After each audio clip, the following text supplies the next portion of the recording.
Hello. Sorry, I know it's poor light at the moment, and you've probably got whirling in the background those two fans I've got going on. But I've just noticed the nose stud I've got in and the terribly dirty walls I've got behind me. So this is an awful live stream to make, but what is there to hide?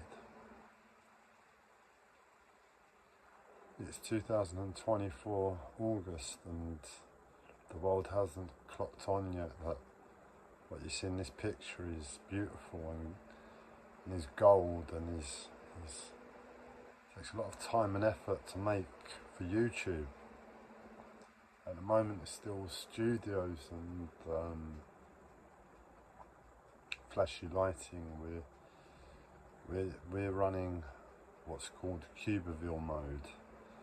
I won't go into details about that, but if you just look at how,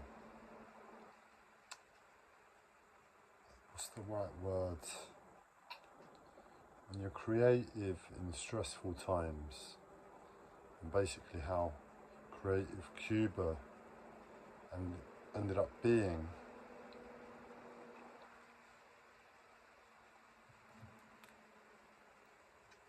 When they had a load of sanctions on them and what they managed to achieve with next to nothing and just creativity. This is creativity.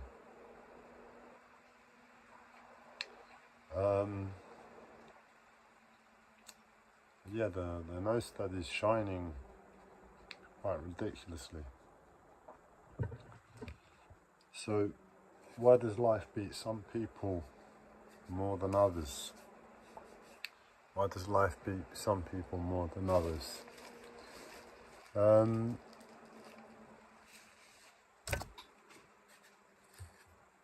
asked my auntie this the other day. I said to her, you know, Claire, I think life beats us more than most people. I don't know why that is. What guidance do you have to give to me? I don't often ask my auntie for guidance. I often try to share my wisdom with her. It's really weird that, because with my auntie I see her more like a child, and I try and be the wise one to teach her. She never listens. And then on the other side you've got my uncle, who's wise, and I try and listen. But he actually listens to me. So is it that my aunt is really dumb? I don't believe that. And then my uncle is really wise? I don't believe that. Because it's just different characters, different ways to apply a perspective of oneself, a personality to life. And thinking about it, life kind of has beaten my uncle quite a bit too. But I realised where I'm trying to give her wisdom, I'm the idiot. Because I keep trying to do it and it's not her. She's just not going to listen.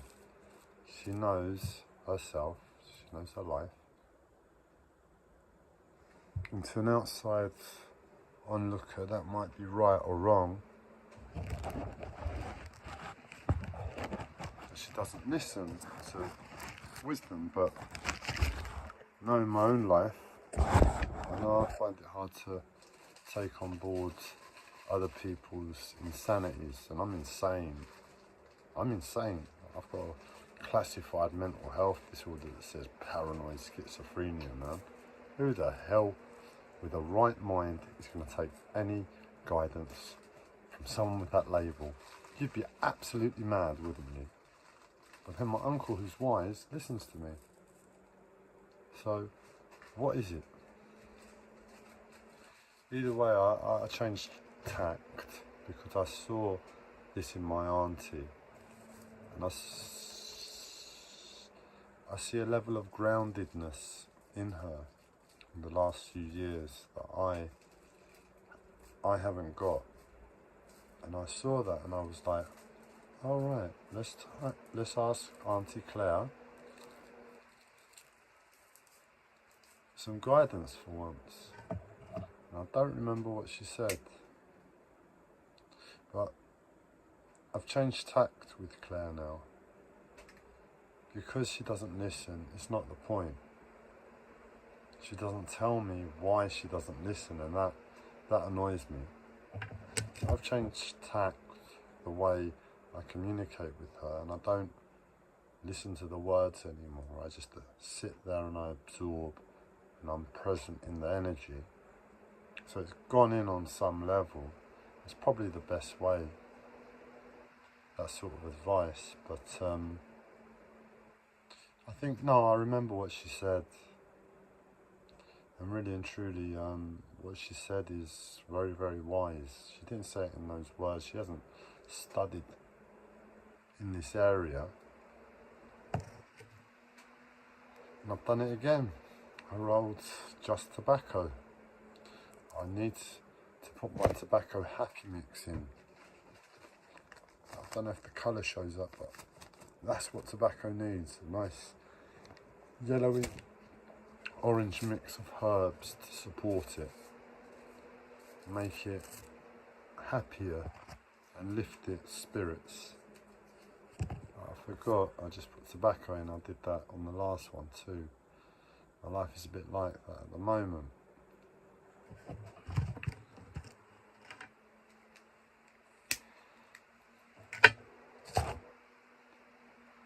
Basically what my auntie said is that she realised what she had in her life, the people around her that were close to her. And where life got really tough, she was there for them. She prioritised that as like saying, you know, I'm down in the dumps, life has just ripped me to bits. And I could bitch and moan and do that, or I could change a little and just see what's there and take all of that bitterness and horribleness that you can't lie to yourself about in my head. It's there. Something has to happen to it. A lie is never true, because you always say to yourself, I'm going to do this, I'm going to do that, I'm going to do the other about it. In other words, right, this is so painful, I just cannot deal with this. And that says, I can't deal with it. So you just push it away. That's not a lie, that's the action. The lie would be when it's all in the background and you can't bring it to the foremind to say, I can't deal with this. It's just too much to say or do anything. That's the lie. And when it's that level, you're sitting in the emotion, so it's not a lie. You can't push it away. So my auntie said she just realised what she had in her life, and she's prioritised that, and she's changed, and she's there to be there for that. And my auntie is love, she's family. And what is that? That's filial piety, I believe it's pronounced. Filial piety, it's the highest virtue. Go figure. The highest virtue. She just plucked that out of the universe. Never studied spirituality, Taoism, philosophy. Not even sure if she'll know what it means. But that's what she's doing. That's the wisdom that comes from pain, if one listens to it truly. And my auntie listens to pain. I listen to pain. I don't push it away. The ideal is I don't think about it either. I just know it's there, but most of the time it's not there, balanced, ready for us. We have to do something about it. But we come from a Greek culture, and Greek cultures are a little bit more passionate and passion leads to depression and pain, and the ancient Greeks had 24 words for love. I mean, they must have been anal about love. And that's carried through on some level down the aeons, and you see a Greek family compared to what I imagine like an English family or an American family would be. It would look totally mad and insane. Maybe that's why I'm insane. I just remember my family coming round at Christmases and Easter, and that's what I used to love as a kid. That was like one of the best things as a kid for me. And it was just like all my family either fighting, pissed, having a good time, stuffed out of their faces, should be in hospital for overeating. It's so much food, so ridiculous the type of food and how unhealthy it is on the whole. On the whole, some things are healthy, but we just eat the best stuff. You know, when special occasions come and everybody comes round, tasty stuff. And then my mum's side of the family had a cake business when I was younger, so we always had cakes, and my Auntie Claire loves making cakes. She's a fantastic cake maker. I'm still smoking the tobacco, but this is here, ready in front of me to roll. Just tobacco and a happy mix. It's hops and marigold mainly. They just go lovely with tobacco, and I'll just put another load of herbs that look similar. Kept it simple. One or two that I love as well. It just cheers up tobacco. I'll sell it in the shops in a few years. You don't believe me, do you? Because I'm mad. Why would you believe a madman?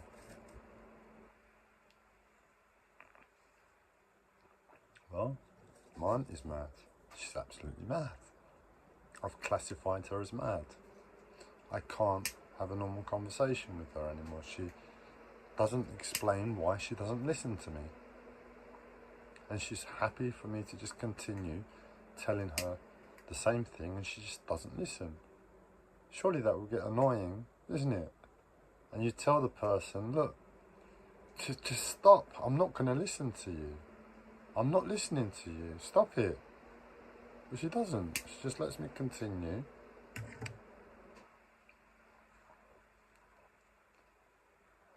And it annoys me. And I got so annoyed.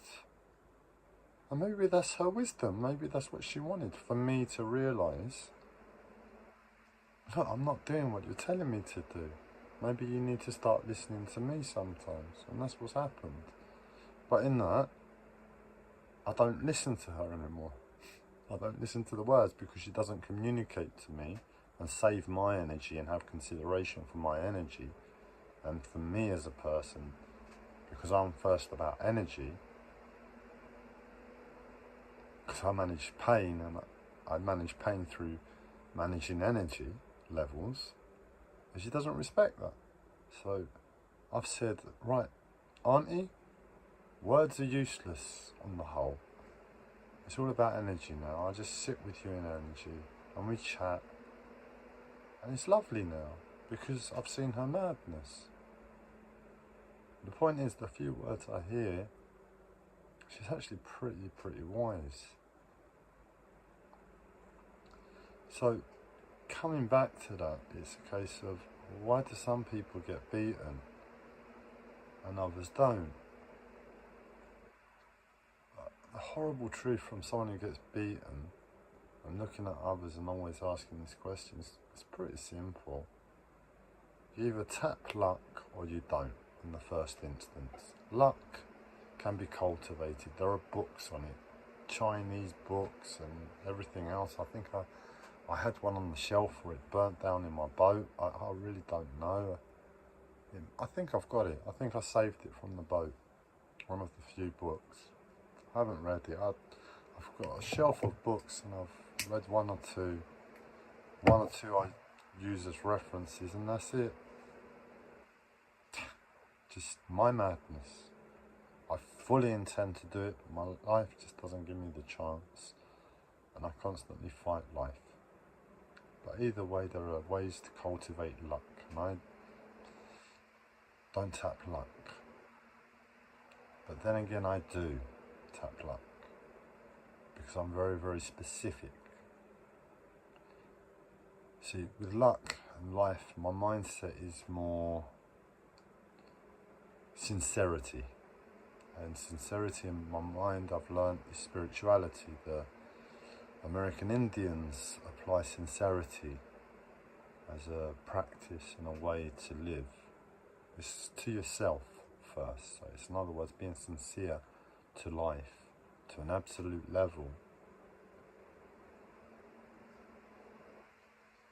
where you can bargain and do stuff that way. So in other words, I watched a YouTube video of a Native American Indian who on a yearly basis would go out and be by himself in nature. And in nature he'd centre himself within himself and connect with nature and just give the intent to say, look, coyotes, wherever you are, you know the deal. We'll leave you in peace. We won't touch you. You'll be free. Just leave our chickens alone. That's sincerity to life. Who's he talking to? It's not God. He's talking to the coyotes. How the coyotes going to hear him, he doesn't know. But he talks to the coyotes because the chickens are the most important thing in this situation. And chickens mean life and survival. And in that place, you're humbled, you're weak, you're terrified. Imagine the most fearful thing happening to you that you can imagine. You'll be shell-shocked. You'll be up against the wall, totally scared and out of it, and like, I can't believe it. I can't believe it. You're praying to God, you're praying to the universe, just like, anything, just don't tell me this is real. That's survival, and he knows it. He knows how important the chickens are.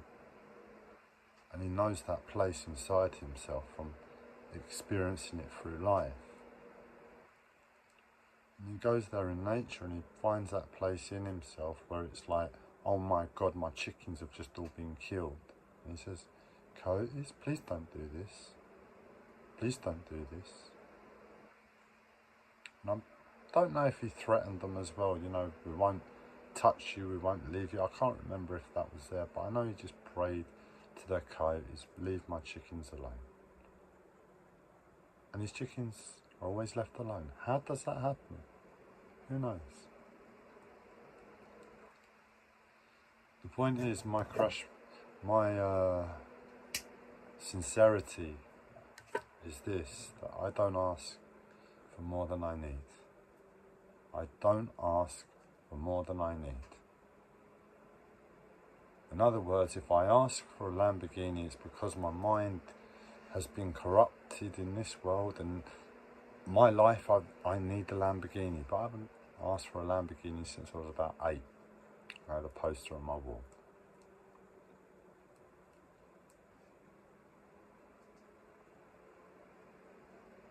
In my head, I wouldn't mind an electric bicycle.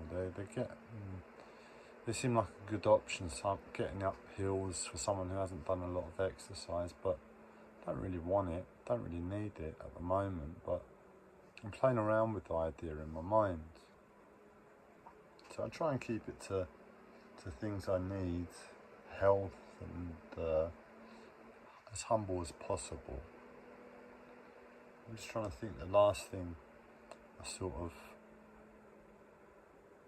asked life for, and it was a long time ago. It's normally like, I just don't want the stress, I don't want the problems. But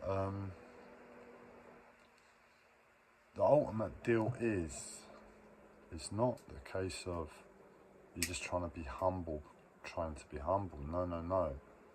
You're trying to save up your luck. I'm not stupid.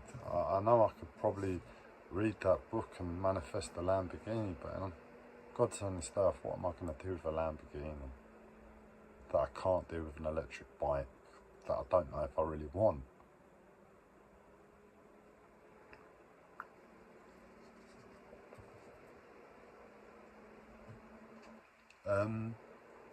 The ultimate point is, you save up your luck.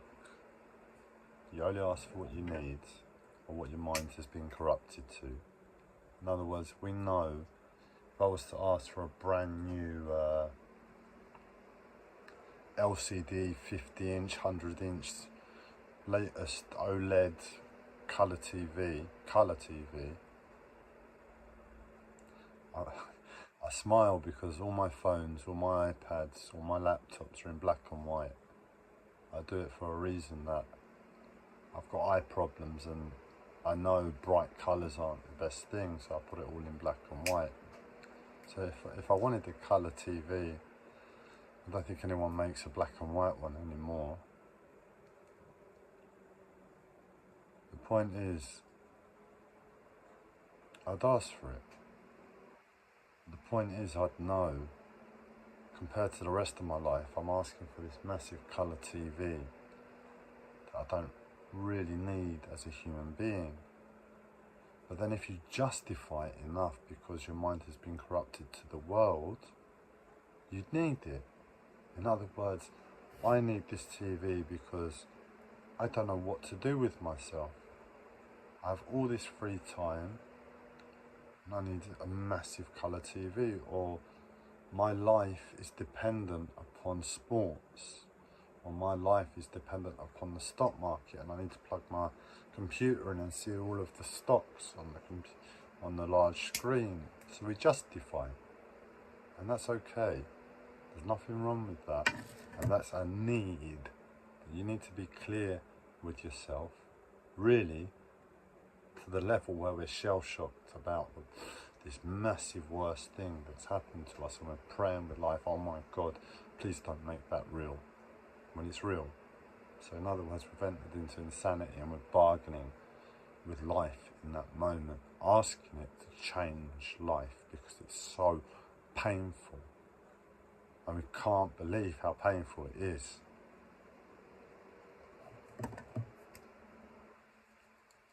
The point is that moment is what it's all about, isn't it?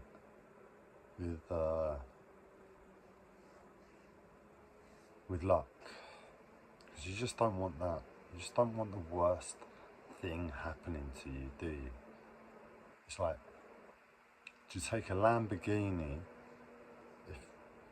or do you take a guaranteed, not the worst thing, basically? And I take a guaranteed, not the worst thing, and it's not guaranteed, but I put all my eggs in this basket. Sorry, I've been doing some chocolate making, my hands are filthy. I put all my eggs in this basket and I don't put a single egg in this basket. So when I'm asking for this new LCD TV, I need to be really clear. If I take an egg out of this basket and ask for an LCD TV, I need it for my life. And that's basically how I deal with pain, because I just look at it like, when the worst thing happens, I've got a crash mat there that I'm going to fall upon. And the funny thing is, life keeps testing me on like, well, you've just fallen again, Gabriel, and you haven't had your crash mat. It's not been there. You've just had your tooth knocked out. You just had yourself, this is going to sound really, really strong, so I don't know if there's another way my brain can reword it by the time I get this out in the next 10 seconds, because I don't want to say it this way, but I've been beaten by love through psychosis that I didn't have anything to do with, and it was sheer agony. And I put a lot of effort in a basket that said, just not this one. And this one happened. And that keeps happening to me. Not my tooth, not love, because they both really, really hurt for a long, long time. And they both happened like at the same time. And on top of that, I had a problem with autism, like question reality, and I've had lots of problems that question reality. And I've had sort of crash mats there for these that say, well, actually, you've just had your tooth knocked out, but if you look at it like this, it might not be as bad as it could have been. It sort of needed to come out. The love one, I've had to settle for something else in my mind, and what I'm settling for something else in my mind is, it's pretty much what I wanted before love anyway. And I'm dead focused now because the pain is so painful that I'm dead focused that I'm going to make this happen. I would not have been in that way, in that state before. So it's half a good thing, and I'm a bit annoyed because I carry spirits and angels and personal development gurus all around me. I'm connected to them, and that's my spirituality, not my madness. In spirituality, we're allowed to say those things. Spirit guides, angels, spirits, and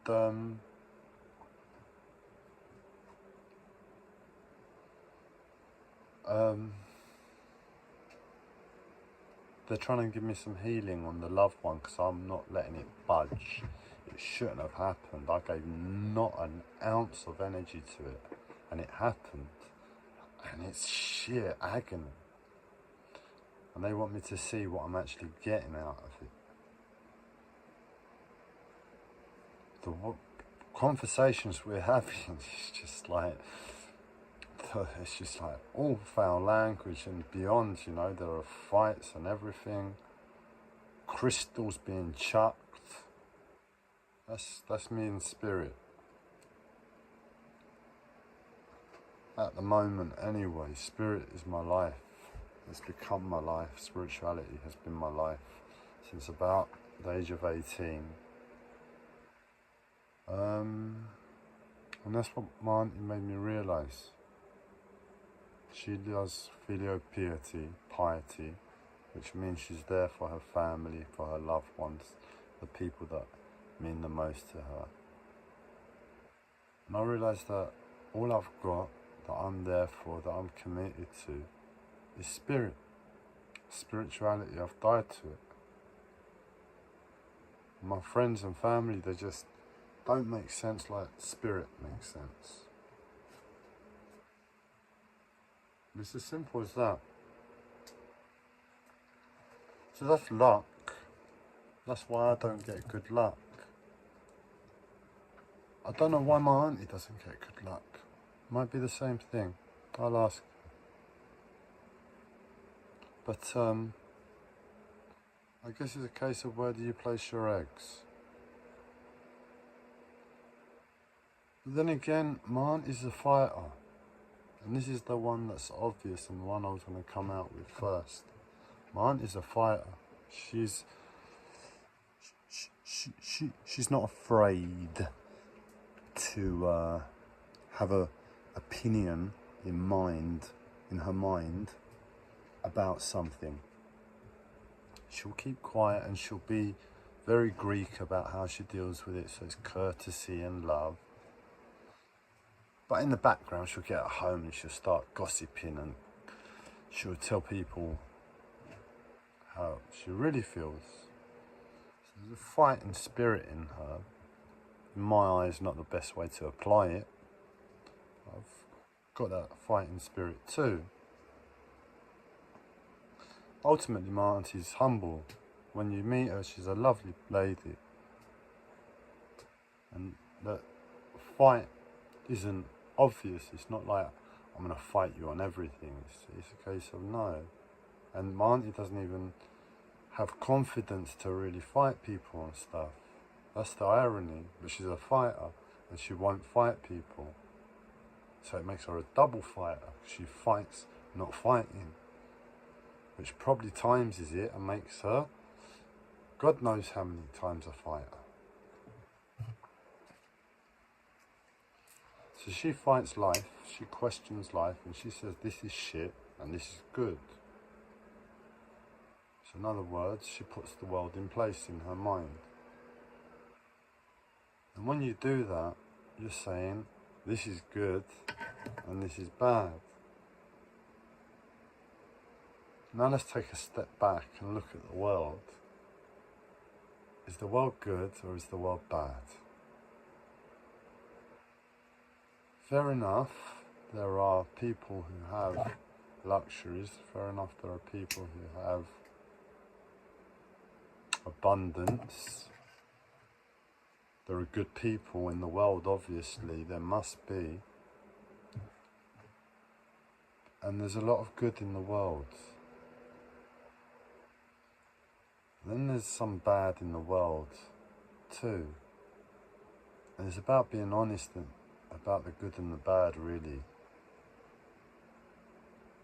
To say that, does it equate? Is it mostly bad? Is it mostly good?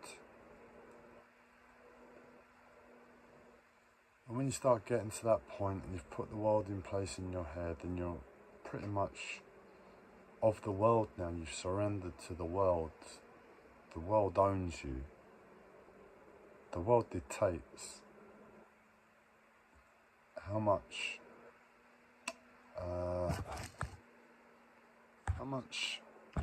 the title's totally gone from my mind.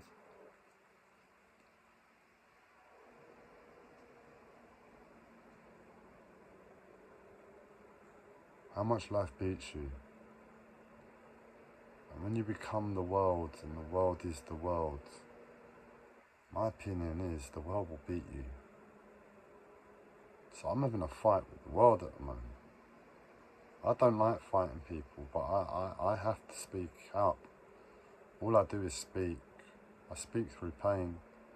I don't really remember the last time I uttered the word, but it's probably there in the time when I just switched off in energy with my auntie.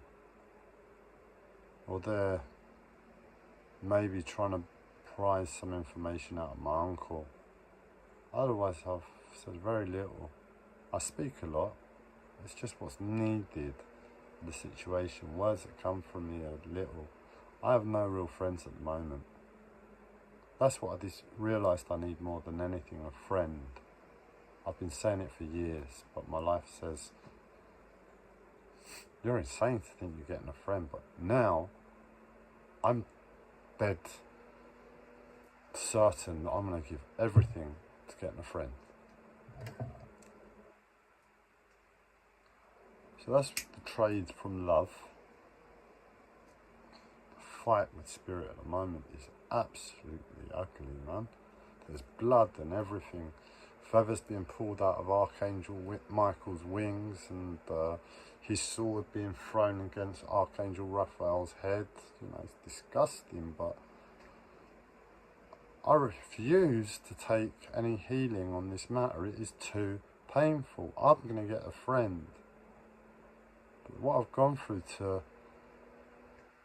be pulled through love again at the age of 38, I won't go into the story of the weight that is held behind that, which is why I'm so pissed off. I'm pissed off. But the plus side is I'll get a friend. I'm just committed that my life is going to get a friend now. So there's a benefit out of this.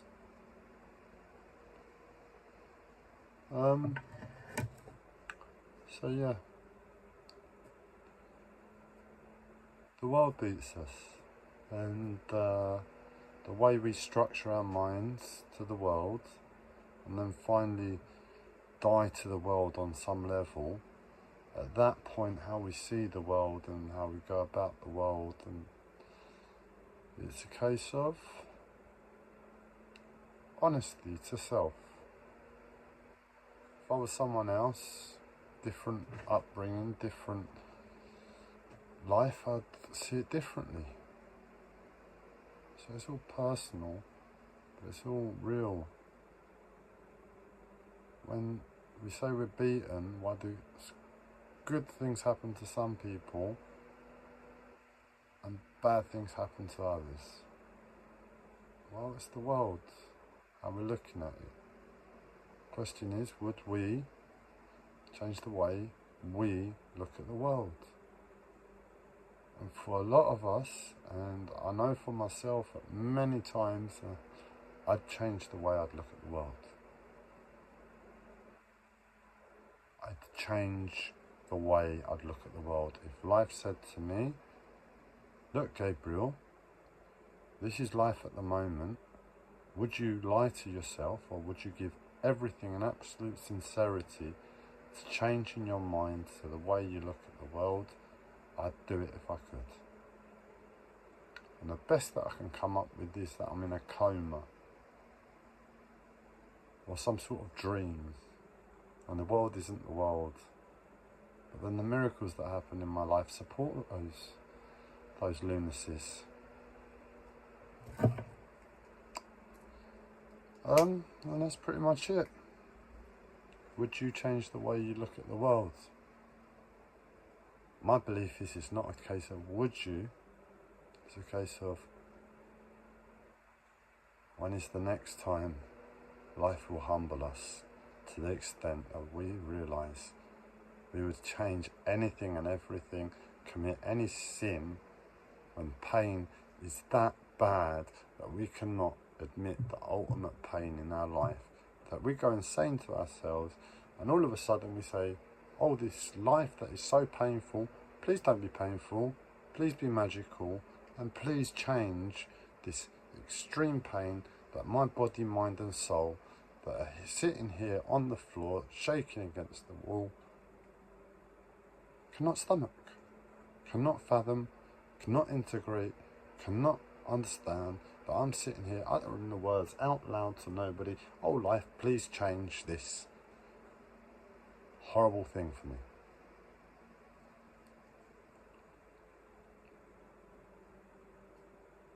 What is it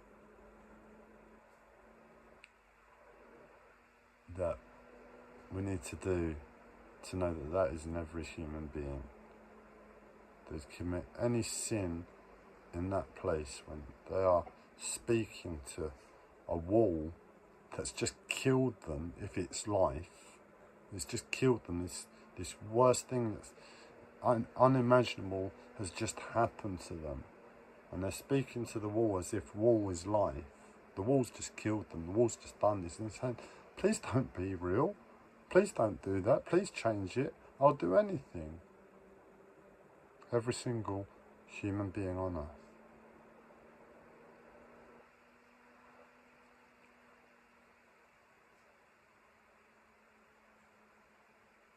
So, why does life beat us? Because we're honest about that. And some people are like, Jesus Christ, I'm not going to do that for anything. I am going to put all my eggs into the basket of get as far away from that as possible, and that makes sense to them. Other people, they just have to be real and go slower and be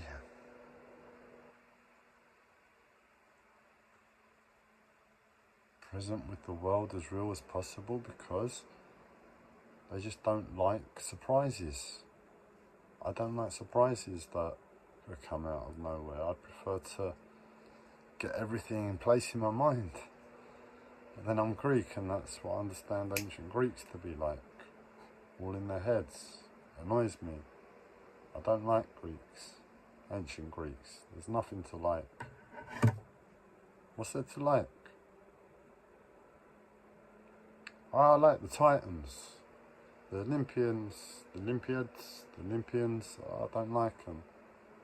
The Titans I like, but they lost. So I like the losers of whatever ancient Greeks are.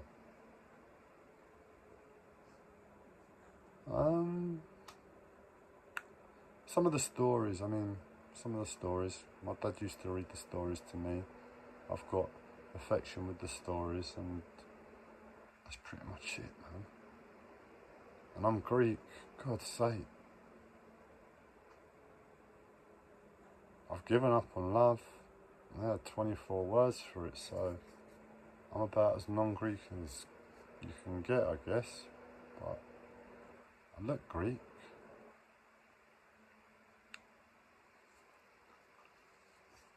Anyway,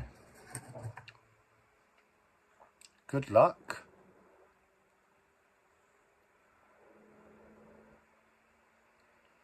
In getting beaten as much as you choose to get beaten.